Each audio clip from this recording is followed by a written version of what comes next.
Тешка сообраќајна несреќа на регионалниот пат Пробиштип-Крупиште. Во незгодата учествувале моторцикл Труба, патничко моторно возило БМВ и товарно возило Мерцедес.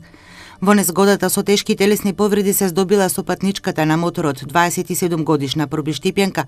Поради сериозноста на повредите е пренесена и хоспитализирана во комплексот клиники Мајка Тереза во Скопје. Мотоциклистите се загрозена категорија на учесници во сообраќајот.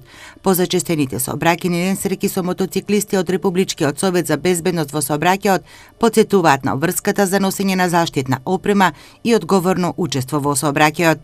Тоа се ризични групи на учесници во сообраќајот и токму затоа апел најпрвен до сите нив да бидат максимално внимателни и одговорни во сообраќајот, затоа што тие се најизложени и најмногу страдат во сообраќајни незгоди. Апелираме нивно внимателно, одговорно учество во сообраќајот и пред се користење на заштитни кациги со одветна заштитна опрема.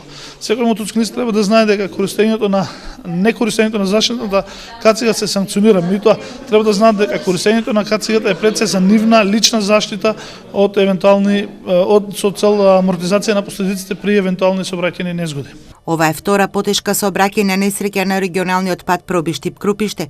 Претходно со тешки телесни повреди се здоби возач на джип откако со возилото излета од патот. Оваа година на подрачјето на СВР Штип регистрирана една сообраќајна несреќа во која настрада мотоциклист. Годинава на патиштата во државата 8 мотоциклисти го загубиле животот.